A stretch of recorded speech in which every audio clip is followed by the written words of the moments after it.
ඔබට බෙහෙවින් ස්තුතියි. ශ්‍රී ලංකාව කියන්නේ බහුසංස්කෘතික රටක්. මේ රටේ බහුසංස්කෘතික අංග නිසාම ශ්‍රී ලංකාවට ලැබෙන ඒ විදේශ ආකර්ෂණය මෙතකයි කියලා අපිට කියන්නට බෑ. ශ්‍රී ලංකාවේ සංස්කෘතික අංග ගැන කතා කරනකොට කන්ද උඩරට ඇසල මහ පෙරහැරට ලැබෙන්නේ සුවිශේෂී ස්ථානයක්. එහෙම නේද නංගි? අනිවාර්යෙන්ම අයියේ. රටක සංස්කෘතිය කියන්නේම ඒ රටේ ප්‍රෞಢත්වය සහ අභිමානය ලෝකයට ගෙනියන මූලිකම මාධ්‍ය. ගජගා වන්නම් තාලයට පසඟතුරු ගොස නැගෙන ඒ කන්ද උඩරට මහා කලා මෞලි මංගලයේ අභිමානයත් නාත පතිනි විෂ්ණු සහ ස්කන්ධ යන සතර මහා දෙවිවරුන්ගේ ආශ්චර්යයත් නවනලු රසය කැටිකොට ගනිමින් මේ වේදිකාව මත දිගහැරෙන්නයි මේ සූදානම.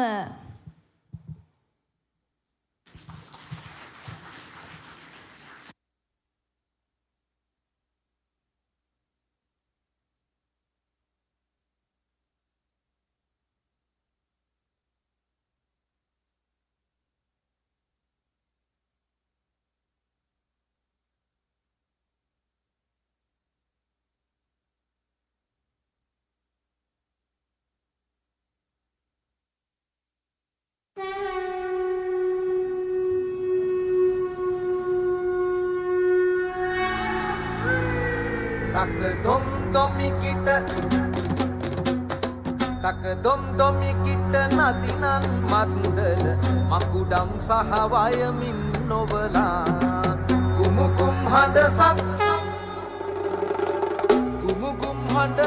සමගින් පසතුරු ගණකුම් වැඩි දැඩි වැඩි හැරලා නොතරම් කරමින කියන් හැමවර යුධවන් රුදු රුපුමුළු පුබලා දෙරි කුම්බි කුමැති රජෙකි මනා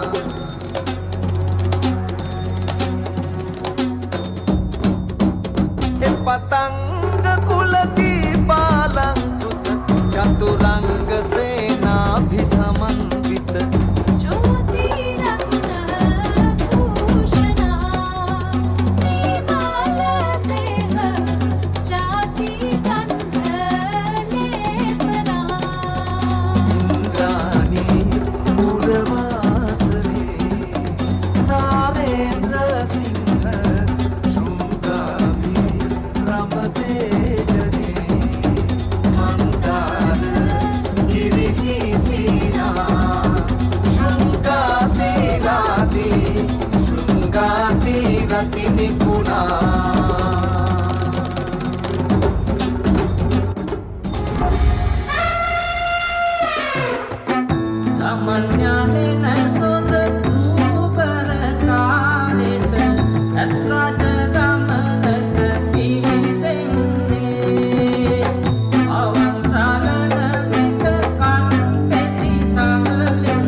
වහින් පැටි හරෝහරා අවසරයි